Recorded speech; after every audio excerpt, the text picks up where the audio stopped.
नमस्कार, लोकतंत्र देख रहे हैं आप। मैं हूं आपके साथ नेहा दुबे। हरियाणा में जोर शोर से चल रहे विधानसभा चुनाव के प्रचार के बीच कांग्रेस और बीजेपी के भीतर मुख्यमंत्री के चेहरे को लेकर लड़ाई तेज हो रही है। मंत्रिमंडल से हटाए गए अंबाला कैंट विधानसभा क्षेत्र से बीजेपी उम्मीदवार अनिल विज ने मुख्यमंत्री पद पर अपना हक जता दिया है। वहीं कांग्रेस में भूपेंद्र सिंह हुड्डा तो अपने खेमे को मजबूत करके हाईकमान का आशीर्वाद का दावा कर चुके हैं। उधर रणदीप सुरजेवाला और कुमारी शैलजा भी मुख्यमंत्री बनने की अपनी सियासी ख्वाहिशें खुलकर जाहिर कर चुकी है और ऐसे में चुनाव से पहले और बाद में हरियाणा की सियासी तस्वीर धमाकेदार होने वाली है। आज हम दोनों पार्टी में हो रहे गुटबाजी और सीएम पद पाने की सियासत पर नजर डालेंगे, लेकिन उससे पहले इस रिपोर्ट को देखें।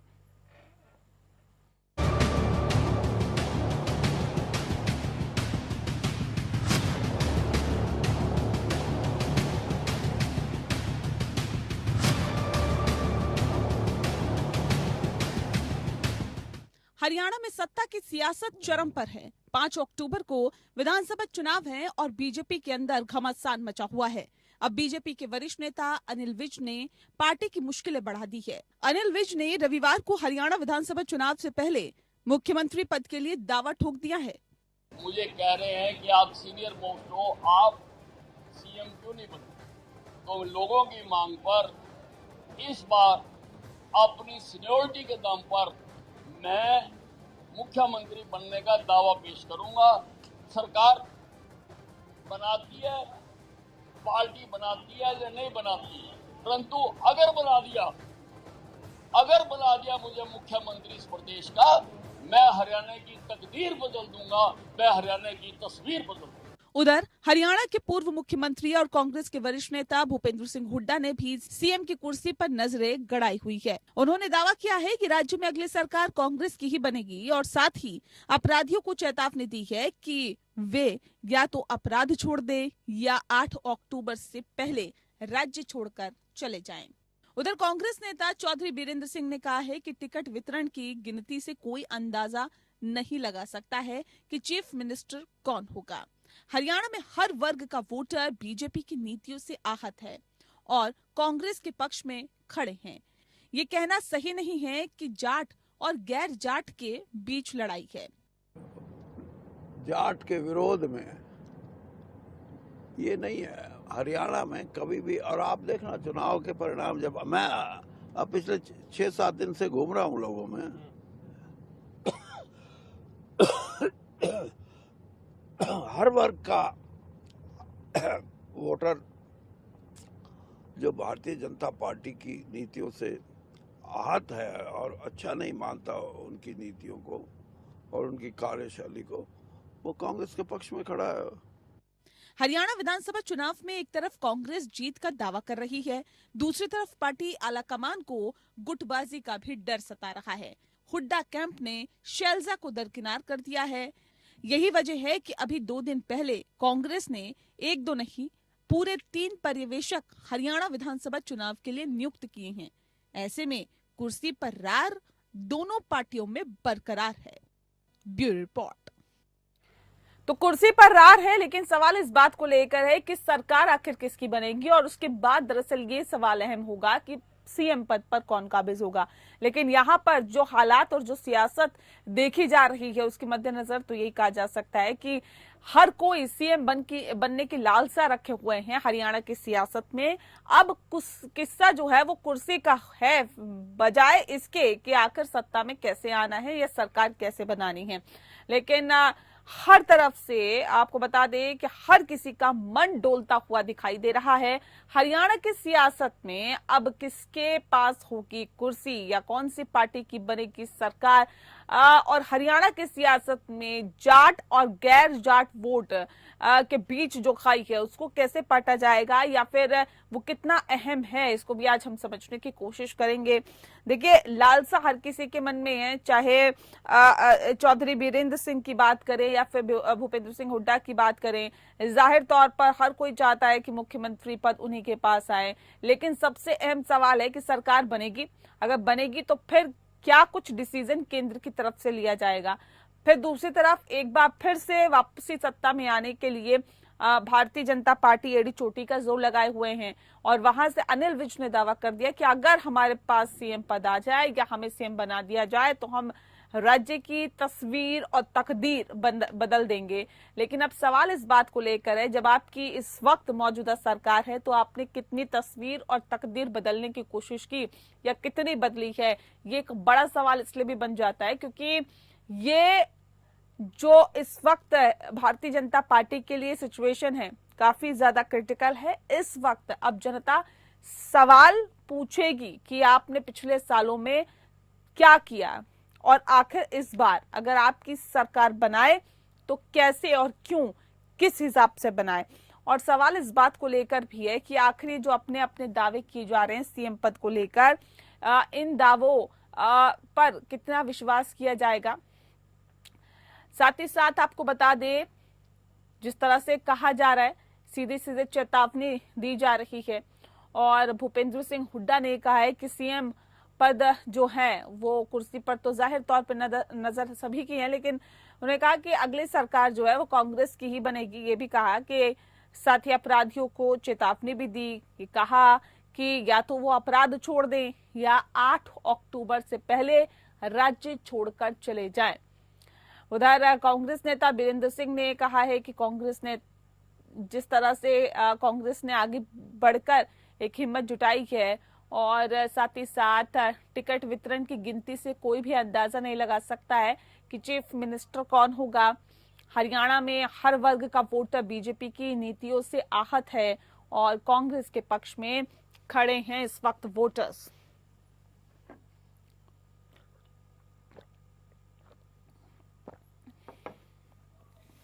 उन्होंने इस बात को भी कहा कि ये कहना गलत है कि जाट और गैर जाट के बीच लड़ाई है। हालांकि हरियाणा की सियासत में इसे गलत कहा जाए ऐसा सही नहीं, क्योंकि हरियाणा में गैर जाट और जाट के बीच का जो मसला रहा है जाहिर तौर पे एक बड़ा मसला रहा है। हालांकि चौधरी बीरेंद्र सिंह इसको नकार रहे हैं। बहरहाल हरियाणा विधानसभा चुनाव में एक तरफ कांग्रेस जीत का दावा कर रही है तो दूसरी तरफ आलाकमान को गुटबाजी का डर भी सता रहा है। हुड्डा कैंप ने शैलजा को दरकिनार कर दिया है और यही वजह है कि अभी 2 दिन पहले कांग्रेस ने 1-2 नहीं बल्कि पूरे 3 पर्यवेक्षकों को हरियाणा विधानसभा चुनाव में नियुक्त किया है।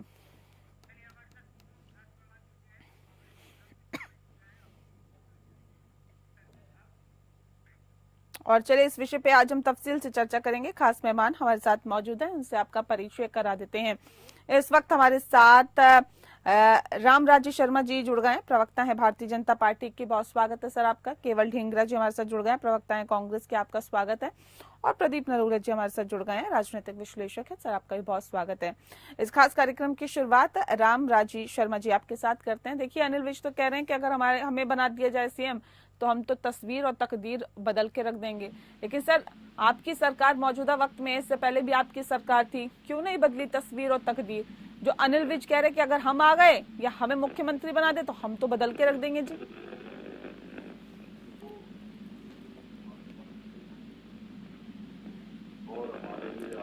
रामराजी जी अनम्यूट करिए प्लीज अपने आप को।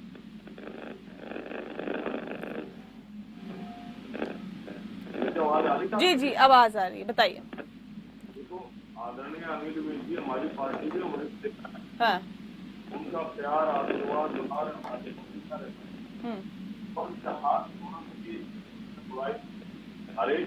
होती है।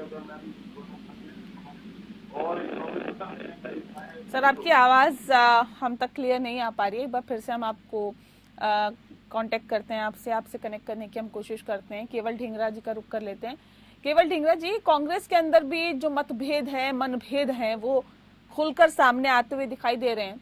एक तरफ भूपेंद्र हुड्डा ये कह रहे हैं कि देखिए हमारी सरकार बन रही है और हम मुख्यमंत्री बनेंगे, तो दूसरी तरफ चौधरी बीरेंद्र सिंह भी ये कह रहे हैं कि देखिए सीट वितरण से अंदाजा नहीं लगा सकता है कि मुख्यमंत्री कौन बनेगा, इसके लिए तो इंतजार करना पड़ेगा। ये इतने मतभेद कांग्रेस में जो निकल के सामने आ रहे हैं, क्या लगता है चुनावों पे भी भारी पड़ सकते हैं क्या? कोई ऐसा बयान दिखा दें जिसमें हुड्डा साहब ने ये कहा हो कि मैं मुख्यमंत्री का कैंडिडेट। केवल ढींगरा जी ऐसा बयान नहीं, देखिए कोई भी ऐसा बयान नहीं है जिसमें हुड्डा साहब ने ये कहा हो कि मैं मुख्यमंत्री सर, आपकी आवाज नहीं आ पा रही सर। जी मेरी आवाज नहीं आ रही आपको? आप हमें सुन पा रहे हैं केवल जी? जी मैं सुन पा रहा हूँ आपको, आप मुझे सुन पा रहे हैं? जी जी, अब बताइए। मैं ये कह रहा हूँ कि कोई भी ऐसा बयान हुड्डा साहब का नहीं है जिसमें उन्होंने कहा कि मैं मुख्यमंत्री बन रहा हूँ, और कोई भी ऐसा बयान नहीं है जिसमें ब्रजेंद्र सिंह ने ये कहा कि मैं मुख्यमंत्री का कैंडिडेट हूँ। ऐसा कोई बयान नहीं है, ये सब बीजेपी का प्रपंच है, झूठ है। बीजेपी झूठी पार्टी है, एक नंबर का झूठ बोलती है। मैं आपको ये बताना चाह रहा हूँ, हमारे यहाँ पे एमएलए चुनाव करते हैं कि कौन बनेगा, और उसके बाद उनका नेता और हाईकमान उसके ऊपर मोहर लगाती है। तो यहाँ तो कुछ है ही नहीं ऐसी बात, ये झूठ बोलती है। हमने तो कभी कहा ही नहीं है बात। हमारे एमएलए जीत करके आएंगे और उसके बाद हाईकमान उसके ऊपर मोहर लगाएगा। लेकिन तो ये तो आप मानेंगे ना कि उम्मीदें तो सबके जहन में पल रही है। सर आप मैम ये बताएं, उम्मीद करना किसको बुरा लगता है? जो आदमी राजनीति के अंदर है वो हर आदमी उम्मीद करता है, इसीलिए तो अनिल विज भी उम्मीद कर रहे हैं। लेकिन इन्होंने अपना नायब सैनी अनाउंस कर दिया, हमारे यहाँ पे कोई अनाउंस नहीं है। इन्होंने नायब सैनी बड़े बड़े मोटे मोटे शब्दों में, मोदी जी कल परसों कुरुक्षेत्र की रैली में बोल के गए कि ये हमारे मुख्यमंत्री बैठे हैं। तो अब जो उम्मीद पाल रहे हैं, जो 6 बार के मुख्यमंत्री हैं अनिल, 6 बार के एमएलए हैं अनिल विज, उनकी उम्मीद पे बीजेपी का क्या कहना है? ये गुटबाजी नहीं है, इनकी गुटबाजी है। हमने तो किसी ने भी नहीं कहा कि हमारा ये मुख्यमंत्री है या चेहरा है कोई। हमने तो ये कहा रामराजे शर्मा जी, किसी और को मौका नहीं देंगे क्या? उम्मीदें तो सबके जहन में पल रही है। अब तो कह रहे हैं हम तो तस्वीर और तकदीर जी दोनों बदल देते हैं, मौका ही नहीं मिल रहा उन्हें। देखो मैं आपको बताना चाहूंगा, चाहत सबकी होती है और इकोनॉमिक्स का नियम है, इच्छाएं सीमित होती हैं। एक इच्छा की पूर्ति होती है तो दूसरी इच्छा जग जाती है। तो चाहत करना कोई बुरी बात नहीं है, एक आदमी की इच्छा होती है। अनिल विज जी हमारे बहुत ही सीनियर नेता हैं, उनका प्यार आशीर्वाद दुलार हमारे को मिलता रहता है, आज भी हमारे साथ है। और दूसरा मैं आपको बताना चाहूंगा, जिस तरह से 58 साल में हमने ओबीसी समाज से सीएम बनाया है और अगला मुख्यमंत्री भी हमारा नायब सैनी जी ही होगा। और हमारे जो चाणक्य हैं, जो प्रसिद्ध रणनीतिकार हैं, लोह पुरुष के नाम से विख्यात हैं, और जिन्होंने 35 और धारा 370 अनिल विज का टैलेंट क्यों नहीं दिख रहा आप लोगों को? अहम रोल अदा करे। भारतीय जनता पार्टी को, भारतीय जनता पार्टी को अनिल विज का टैलेंट क्यों नहीं दिख रहा? इतने वरिष्ठ नेता हैं, इतने बार के एमएलए हैं, आप एक मंत्री पद पर हैं और मतलब अच्छा काम करते हैं, इसमें कोई दो राय नहीं है, मुखर वक्ता भी हैं, लेकिन उनका टैलेंट जो है वो आप लोगों को क्यों नहीं दिखता? भारतीय जनता पार्टी को क्यों नहीं दिखता? क्यों उनको आगे नहीं बढ़ाया जाता? देखो इसमें कई चीजें होती हैं। हाँ। इसमें हम राष्ट्रवादी है, राष्ट्रवादी जातिवादी नहीं है। इसमें जातीय समीकरण होता है, कौन से वर्ग पीछे रह गया है राजनीतिक दृष्टि से भी, उस वर्ग को बराबर में लाके खड़ा करना बहुत बड़ी बात होती है। और ये पार्टी ने किया। कांग्रेस तो एससी-बीसी समाज की दूर विरोधी है। अगर विरोधी नहीं होती, इन्होंने 58 साल हो गए आज हरियाणा को बने, इन्होंने एससी-बीसी समाज से सीएम चेहरा क्यों नहीं बनाया? बताए, पूछिए, ये धिंगड़ा बैठा है आपके सामने। अगर नहीं बनाया और फिर भी इन्होंने डिक्लेयर भी नहीं किया। एक शैलजा बहन जी है जो महिला है, दलित की बेटी है, उनके फादर भी केंद्र में मंत्री रहे हैं, 4-5 बार वो सांसद रही हैं, केंद्र में मंत्री रही हैं और पार्टी की बहुत ही वरिष्ठ नेताओं में से एक हैं। उनने इच्छा जाहिर करी कि मैं सीएम बनना चाहती हूँ, मैं एमएलए का चुनाव लड़ना चाहती हूँ। सीएम तो दूर की बात है, उनको एमएलए भी नहीं इन्होंने चुनाव लड़वाया। इससे दलित समाज में और महिलाओं में बहुत भारी रोष है। और जिस तरह से हमारे भी एक दलित के बेटे ने इच्छा जाहिर करी आदरणीय कृष्ण पवार जी ने कि भाई मैं एमपी एमएलए का चुनाव लड़ना चाह रहा हूँ। एमपी राज्यसभा है फिलहाल, वो एमपी राज्यसभा बहुत अहम पोस्ट होती है। फिर भी पार्टी ने उनकी इच्छाओं का सम्मान किया, उन्होंने चुनाव लड़वाया, अब वो चुनाव लड़ रहे हैं। तो ये जिस तरह से ये दलित विरोधी हैं, एक दलित का बेटा इनकी पार्टी का प्रदेश अध्यक्ष था, उसका सिर फोड़ दिया था आदरणीय अशोक तंवर जी, उन्होंने पार्टी छोड़ के जब जान बचाई थी। और ये वही हाल शैलजा बहन जी के साथ किया था इन्होंने। वो वहां पे फतेहाबाद में प्रेस कॉन्फ्रेंस कर रही थी और जहाँ पे वो बैठी ठीक थी है, बड़ा मुश्किल चलो मैं से जवाब उनकी ले जान लेती हूँ। बची थी। केवल ढींगरा जी ये तो कह रहे हैं कि आप लोग धुर विरोधी हो, ये तो कह रहे हैं जातिगत समीकरणों को ध्यान में रखते हुए हम तो आगे सीएम बनाते हैं, बहुत सारी चीजें मायने रखती हैं, लेकिन आप लोग SC ST OBC धुर विरोधी हो। अरे भाई ये कौन होते हैं हमारी पार्टी का सिस्टम तय करने वाले? हाँ। हम तो अपनी सिस्टम हमारा ऑलरेडी तय है ना। हमने आपको ये पहले भी कहा कि हमारे जो MLA जीत करके आएंगे और वो भी जीत करके आएंगे, ये भी तय है। और वो जब जीत करके आएंगे तो वो हाईकमान को अपना नेता चुनेंगे ना। अरे क्यों झूठ बोल रहे तो जब वो चुन के आएंगे तो हाईकमान उसके ऊपर मोहर लगाएगा, किसको बनाना है, दलित को बनाना है, किसी पिछड़े को बनाना है, किसी पंजाबी को बनाना है, किसी और कम्युनिटी को बनाना है, छत्तीसगढ़ में किसी को भी बनाना है। ये कौन होते हैं तय करने वाले? इनका क्या इख्तियार है हमारे बीच में आके बोलने का? अपना घर सुधारा नहीं जाता इनसे।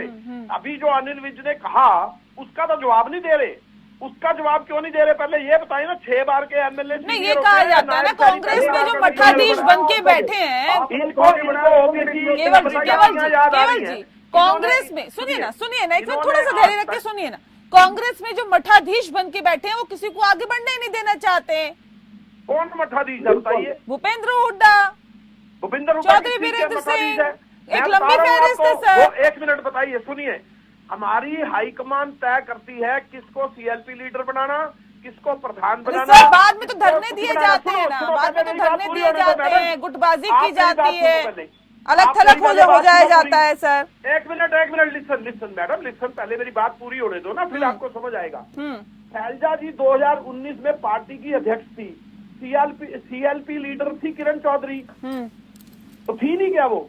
उनको भी तो हाईकमान नहीं बनाया था।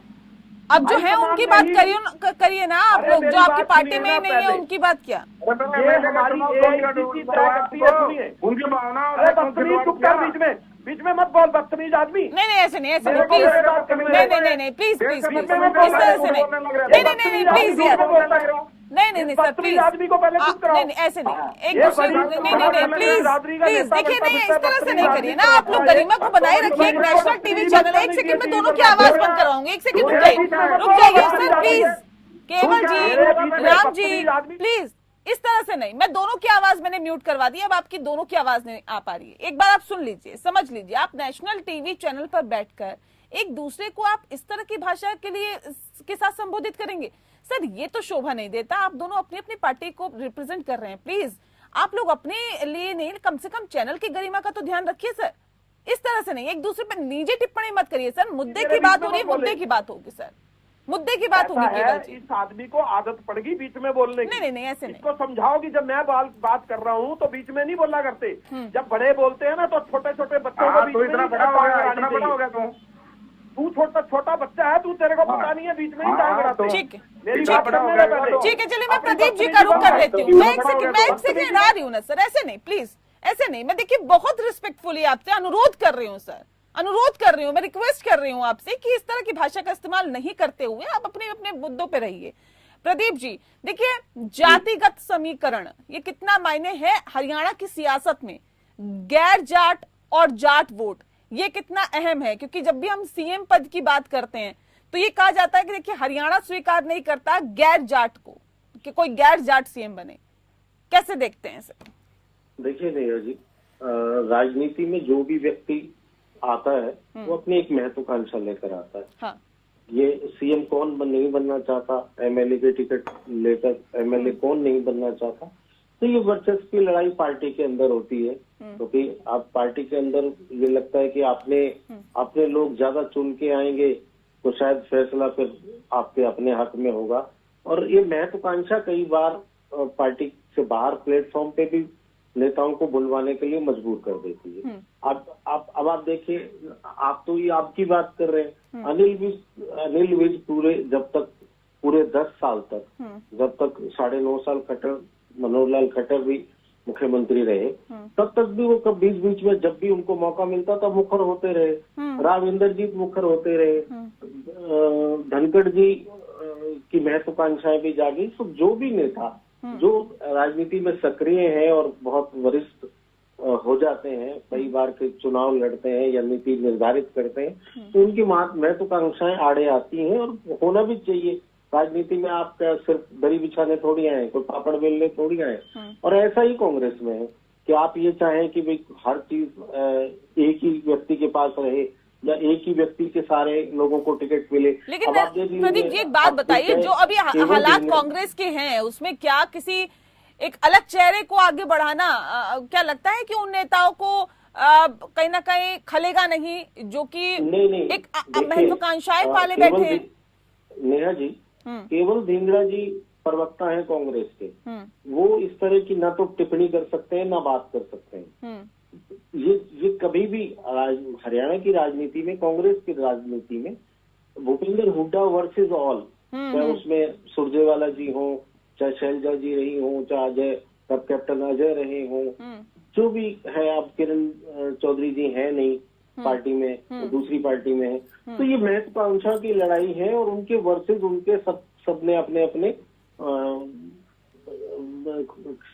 दरवाजे खोले भी हैं। ऐसा नहीं है कि उन्होंने वो बोले भी हैं पार्टी में। इस तरह की कई बार मीटिंग्स में ये चीजें हुई हैं, सामने भी आई हैं। पिछली बार भी नुकसान उठाना पड़ा था सर ये गुटबाजी की वजह से। जी, और नेता मुखर भी हुए हैं, यहाँ तक कि भी नेताओं ने मिलकर आला कमान को शिकायत भी की है।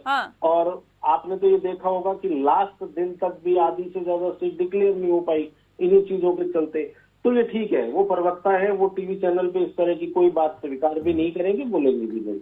लेकिन हाँ, जनता सब जानती है, सबको दिख रहा है, सबको पता है, और हम लोग भी एनालिसिस करते हैं, आप लोग टीवी चैनल पे एंकर हैं, आप लोग भी रोज देखते हैं, एपिसोड होते हैं, तो ये सबको पता है कि होता क्या है। और ये कोई गलत भी नहीं है, महत्वाकांक्षा है, हर नेता चाहता है कि वो आगे बढ़े, मुख्यमंत्री बने, कमान उनके हाथ में आए, वो नीतियां निर्धारित करें। तो ये कोई गलत बात भी नहीं है, ये बात ठीक है। केवल जी कह रहे थे या रामराजी शर्मा कहेंगे कि विधायक तय करते हैं, बिल्कुल गलत। ये किसने कहा विधायक तय करते हैं या आलाकमान तय करते हैं? हाँ, कहा यह जाता है कि विधायकों ने चुना, ये सबको पता है। या तो ये कहे ना कि कोई चीज सामने नहीं है, अंदर खाने चीजें बाहर नहीं आती, तो सबको पता है। तो महत्वाकांक्षा है, होनी भी चाहिए, और मेरा ख्याल से गलत नहीं है। अगर महत्वाकांक्षाएं होनी चाहिए तो सर छोटे नेता भी तो महत्वाकांक्षाएं पालते हैं ना। लेकिन अगर सवाल इस बात को लेकर है कि छोटे नेताओं को आगे नहीं बढ़ने दिया जाएगा केवल जी, तो सवाल इस बात को लेकर भी है कि वो कैसे, उनके अंदर एक इच्छा शक्ति जगेगी। उनको पता है कि वो एक एमएलए बन के ही रह जाएंगे, मुख्यमंत्री नहीं बन सकेंगे। कम से कम भारतीय जनता पार्टी में वो चीज तो नहीं है। मनोहर लाल खट्टर को किसने सोचा था कि मुख्यमंत्री बन जाएंगे? बन गए। नायब सैनी को किसने सोचा था कि मुख्यमंत्री बन जाएंगे? बन गए। न सिर्फ हरियाणा की सियासत में बल्कि देश की सियासत में अलग अलग राज्यों के अगर हम संदर्भ में देखें तो सर देखा जाता है कि ऐसा नहीं होता कि यहाँ पर कोई मुख्यमंत्री नहीं बन सकता। भारतीय जनता पार्टी में तो कोई भी बन सकता है, तो क्या कांग्रेस में भी ऐसा है क्या? देखिए, आप पैरवाई बीजेपी की करिए, लेकिन मैं आपको ये बताना सर, मैं सवाल पूछ रही हूँ, वही दिक्कत है ना, आप लोगों को पैरवी लगने लग जाती है। सर सवाल मुझे पता है, आपका सवाल भी पता है, जवाब भी पता है, मैं समझता हूँ। लेकिन कांग्रेस की सरकार हरियाणा के अंदर बन रही है। हमारे जो जीत करके एमएलए आएंगे वो अपना नेता चुनेंगे और वो हाईकमान से डिस्कस होगा, हाईकमान उसको बनाएगा। हमारी तो रीति है। और अगर आपको नहीं समझना तो मैं तो नहीं समझा सकता आपको, लेकिन आपको मैं एक चीज कहता हूँ, समझाइए सर, मोदी जी हरियाणा की जनता को समझा दीजिए, मोदी जी के मोटरसाइकिल पे, सुनिए, मोदी जी के मोटरसाइकिल पे जो आदमी घूमता था वो पहली बार एमएलए बना, पहली बार में मुख्यमंत्री बना। आप समझे ना इस बात को? और उसमें सबसे सीनियर आदमी जो अनिल विज 5 बार का एमएलए था उस समय, उसको छोड़ दिया गया। तो ये पिक एंड चूज की राजनीति बीजेपी करती है कि किसी को उठाया, किसी का रोड़ा कहाँ बिठा दिया। आप देखिए राजस्थान में क्या किया। अभी आपने प्रदीप जी को सुना ना, वो कह रहे विधायक तो सिर्फ नाम के हैं। दरअसल डिसाइड तो ये होता है कि आखिर आलाकमान के हाथ जो है वो किसके सर पर है, वही मुख्यमंत्री बनाया जाता है। पहले मेरी बात सुनिए। 90 एमएलए हमारी स्टेट के, अगर उसमें से हमारे 50 एमएलए जीत के आते हैं, 60 एमएलए जीत के आते हैं, 70 एमएलए जीत के आते हैं, वो अपना नेता चुनेंगे तो तभी तो सरकार चलेगी ना सेट। अगर उसमें से सबसे जूनियर चुन लिया जाए तो सरकार कैसे चलेगी? आप ही बता दीजिए मुझे। ये बीजेपी तो ये काम करती है, पपेट चूज करती है, पपेट को चूज करके बिठा देती है। और हमारी शैलजा जी भी सीनियर नेता है और हुड्डा साहब भी सीनियर नेता है। ठीक है। हुड्डा साहब सुनिए, 2019 के अंदर सीएलपी लीडर कौन था और प्रधान कौन था, आप ही बता दीजिए। उस समय प्रधान थी शैलजा जी और सीएलपी लीडर थी किरण चौधरी। हुड्डा साहब ओनली एमएलए थे। हमारी 31 सीट आई। अगर हमारी सरकार बनती होती तो आप ये देखते कि सीएलपी लीडर या वो जो नेता चुनते वही तो बनता ना। कहाँ से आप गोल गोल घुमा रहे हो हमें? जी हमें गोल गोल घुमाइए आप। प्रदीप मेरी बात समझिए आप। आज सीएलपी लीडर हुड्डा साहब है। अच्छा प्रदीप जी कुछ कहना चाह रहे हैं, सुन लेते हैं ना सर, सुन लेते हैं केवल जी सुन लेते हैं सर, वो उन्होंने थोड़ा सा धैर्य रखिए केवल जी। आपको बीजेपी का नैरेटिव सेट करने के लिए नहीं किसी को सेट करने का काम नहीं है सर, सवाल पूछ लेते हैं, आप लोगों को दिक्कत होने लग जाती है। अगर सवाल पूछने में सर आपको गुनाह लगता है तो ठीक है सर, कर रहे हैं वो गुनाह। मेरी बात सुनना, ये ऐसे नहीं होता ना। प्रदीप जी कुछ कह रहे हैं, सुन लेते हैं आप। ऐसा नहीं है सर, सुनिए केवल ढींगरा नहीं ऐसे नहीं, ऐसे सुनिए, थोड़ा सा सुनिए। प्रदीप जी राजनीतिक विश्लेषक हैं। मैं केवल जी से एक प्रश्न पूछना चाहता हूँ, एक छोटी सी बात पूछना चाहता हूँ। जी पूछिए। 2014 में ये नैरेटिव कहाँ गया था? किसकी लीडरशिप में चुनाव लड़े गए थे हरियाणा में और कौन मुख्यमंत्री बना? एक मिनट रुक तो जाओ, मैं बताता हूँ ना। हमारे शीर्ष नेतृत्व ने आज प्रेस कॉन्फ्रेंस करी है। पी चिदम्बरम जी यहाँ चंडीगढ़ आए थे। उनसे पत्रकारों ने सवाल पूछा कि कौन बनेगा मुख्यमंत्री, आप बता दीजिए। पी चिदम्बरम जी ने यह बात कही कि एमएलए और हाईकमान तय करेगी। तो आप कैसे उस चीज को ठीक है सर, ठीक है, एमएलए और हाईकमान ही तय करता है। लेकिन हमने वो भी देखा है कि जब धरने पर लोग बैठ जाते हैं और मुख्यमंत्री पद नहीं आता। खैर छोड़िए, रामराज जी का मैं रुक कर लेती हूँ। राम जी सवाल इस बात को लेकर, देखिए अभी केवल ढींगरा जी कह रहे थे आप लोगों की पार्टी में पिक एंड चूज वाली राजनीति चलती है, तो ये सर ये कहाँ तक जायज है बताइए कि बाकी लोगों के साथ तो फिर भेदभाव होता है ना। देखो, मुख्यमंत्री का चुनाव एमएलए करते हैं और एमएलए उनके हमारे ऑब्जर्वर आते हैं और वो हाईकमान को अवगत कराते हैं। फिर उसका सीएम का नाम अनाउंस होता है। ये तो सामान्य प्रक्रिया है। और रही बात, अगर कोई झूठ बोलने में महारत हासिल है, अगर कोई झूठ बोलने में इनाम दिया जाए तो ये कांग्रेस पार्टी महाझूठी पार्टी है। और जिस तरह से इन्होंने किसानों को लूटा, जिस तरह से इन्होंने काट की हंडी चढ़ाई, जिस तरह से इन्होंने ठगी टोरी करके 5 सीटें जीती, आज इन्होंने झूठ बोला कि आरक्षण खत्म किया जा रहा है। इन्होंने झूठ बोला उन्होंने झूठ बोला आरक्षण खत्म किया जा रहा है बहनों के खाते में। अरे पहले सुन तो ले, सबसे बड़ा ठग बोला, पहले सुन तो ले। ठगी ठोरी प्लीज एक दूसरे को करते हुए ये तरीका नहीं है ना सर। को ठगी ठोरी कहता है। इसको इतना ही नहीं पता तुमने। ये तरीका नहीं है सर, माफ कीजिएगा, रोक आप सबको रोक लो सर। बहुत बहुत शुक्रिया आप सभी का हमारे साथ इस खास चर्चा में शामिल होने के लिए। तो जाहिर तौर पर सरकार किसकी बनेगी ये वक्त बताएगा, और उसके साथ ही क्योंकि सुगबुगाहट सभी के पार्टियों में है और साथ ही साथ उम्मीदें भी सभी के जहन में पल रही है कि इसको मुख्यमंत्री बनाया जाएगा। ये बात की बात है, पहले सरकार बनानी है और सरकार किसकी बनेगी इस पर सभी की निगाहें हैं। लोकतंत्र में फिलहाल इतना ही। नमस्कार।